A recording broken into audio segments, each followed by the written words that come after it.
Meu irmão, a paz do Senhor Jesus, é uma alegria muito grande falar com você novamente nesta campanha de oração de 40 dias. Hoje é o 14º dia, começamos dia 22, vamos até o dia 30 de abril, buscando o socorro de Deus na oração e no jejum. Amanhã, dia 5 de abril, nós vamos nos juntar ao Brasil e vamos clamar a pedido do nosso presidente Bolsonaro. E todo o Brasil está unido nesse propósito de clamar pela intervenção divina nesta epidemia que está se alastrando no mundo e no Brasil. E não só por ela, mas também pelas consequências econômicas que já são desastrosas para o nosso estado, para a nossa cidade e também para o Brasil. Nós cremos no socorro de Deus. E porque eu creio nesse socorro, eu quero convidar você a se juntar a nós nesse propósito. Amanhã, clame a Deus junto com a sua família. E para você compreender qual a importância de nós orarmos e buscarmos a presença do Senhor, leia comigo 2 Crônicas, capítulo 20, verso 3, que diz assim a palavra de Deus: Então Josafá teve medo e decidiu buscar o Senhor e proclamou um jejum em todo Judá. Judá se congregou para pedir socorro ao Senhor. Também de todas as cidades de Judá veio gente para buscar o Senhor. Quem era Josafá? Era o rei do estado do sul de Israel, o rei de Judá. E o que estava acontecendo? Judá estava rodeado por inimigos que queriam conquistar o reinado de Judá. Entre eles, Amon, Moabe e os da montanha de Seir. O Moabe e Amon eram os descendentes de Ló. Você lembra do sobrinho de Abraão? Era um descendente dele. E a montanha de Seir era um descendente de Edom, que era irmão de Jacó, que era conhecido como Esaú. Quase todo mundo parente. Mas as nações cresceram. E eles agora eram inimigos de Israel. Eles cercaram de forma surpreendente, eminentes. Eles eram mais fortes do que Israel, e Israel não tinha como se livrar. Só existia uma solução: pedir socorro para Deus.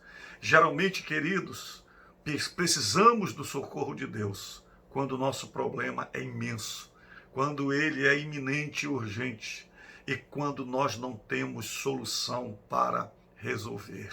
Então, nós temos que buscar a presença de Deus. Mas o melhor é que nós já estejamos em oração e jejum quando vem a tribulação de uma forma surpreendente, que nós não temos solução. O que é tremendo é que Josafá, diz a Bíblia, ele teve medo, assim como também nós temos medo. Mas Josafá, ele era um servo de Deus. Ele era rei, mas ele era um homem piedoso. Ele era fiel a Deus, era um bom rei. E ele levou o povo a buscar a presença de Deus, inclusive aqui nesse momento.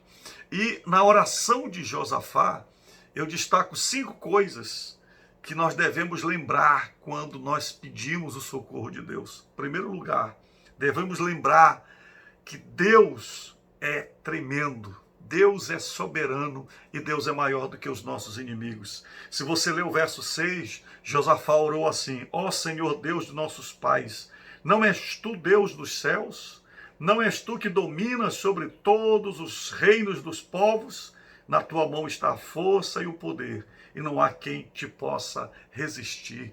Lembra desse detalhe agora, no meio desta grande pandemia que você talvez esteja assustado. Deus é maior. Ninguém pode resistir ao poder de Deus. A segunda coisa que Josafá lembra na sua oração, e que nós devemos lembrar também, está no verso de número 7 e no verso 8. Ele lembra Deus dizendo: Tu nos deste, Senhor, esta terra, através do nosso pai Abraão, o teu amigo, e aqui nesta terra nós construímos o santuário. E o Senhor prometeu que se nós orarmos a Ti, o Senhor vai ouvir a nossa oração. Isso está em 2 Crônicas 7,14. Você lembra?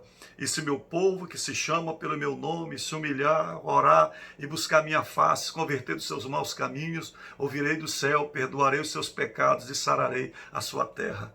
Então, Josafá está dizendo: Senhor, esta terra é nossa, o Senhor nos deu por propriedade, é promessa tua, e o Senhor prometeu ouvir a nossa oração. Terceiro lugar, Josafá, ele reconhece a sua incapacidade diante de Deus para vencer aquele problema.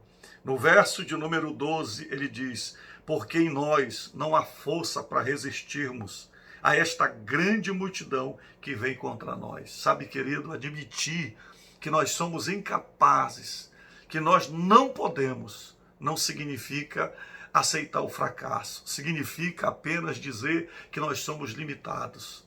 Mas aí, Josafá faz algo extraordinário que não deve faltar nas nossas orações. Ele então coloca a sua fé completamente no Senhor. E no final do verso 12, como parte da sua oração, ele diz assim: não sabemos o que fazer, mas os nossos olhos estão postos em ti. Então, quando você não sabe o que fazer, olhe para Deus.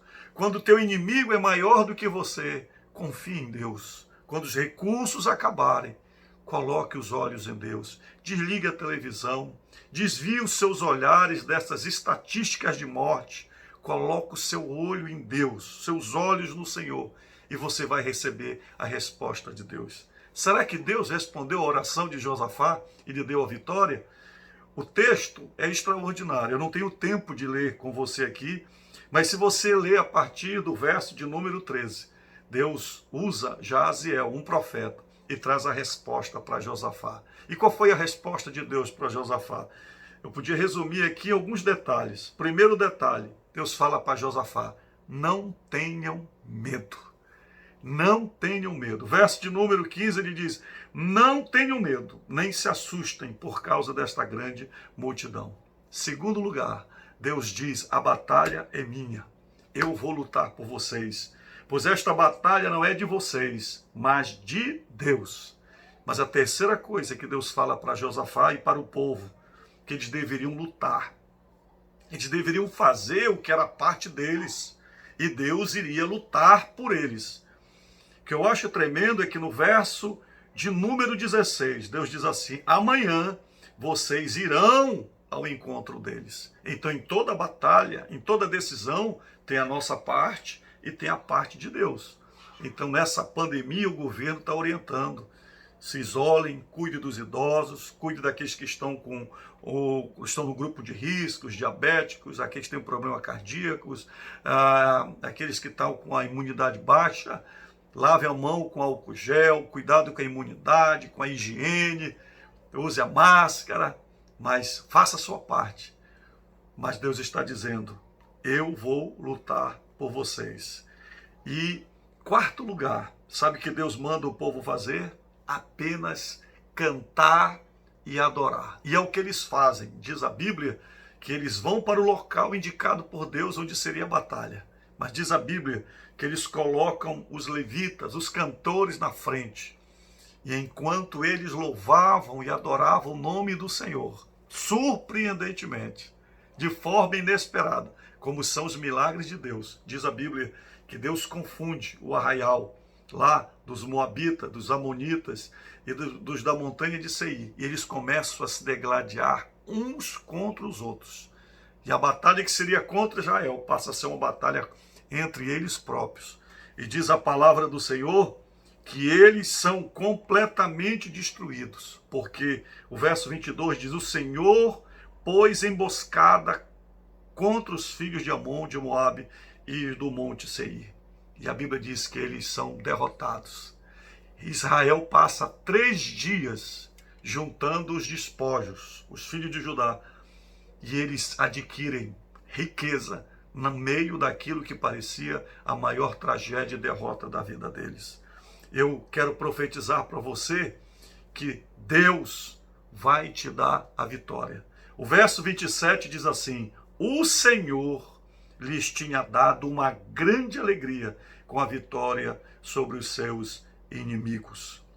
O Senhor, no verso de número 29, diz assim: o Senhor havia lutado contra os inimigos de Israel. Eu quero profetizar que o Senhor Deus é a tua vitória. Vamos orar hoje. Amanhã vamos orar e jejuar junto com o Brasil e vamos declarar que a vitória é tua no nome do Senhor Jesus. Vamos orar juntos em nome do Senhor. Pai, pelo poder do teu nome, eu ministro a vitória na vida do meu irmão e juntamente com ele, Senhor, eu clamo a ti, pedindo o teu socorro. Senhor, nós reconhecemos que assim como Josafá, este momento é um momento maior do que a nossa capacidade. É um perigo iminente, Senhor, que rodeia o Brasil, as nações do mundo. Mas, Senhor, nós sabemos que somos incapazes de vencer.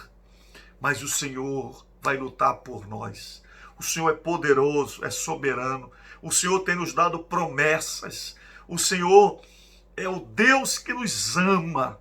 E o Senhor nunca abandonou o teu povo, porque nós somos, Senhor, a tua igreja, o teu povo que está aqui na terra.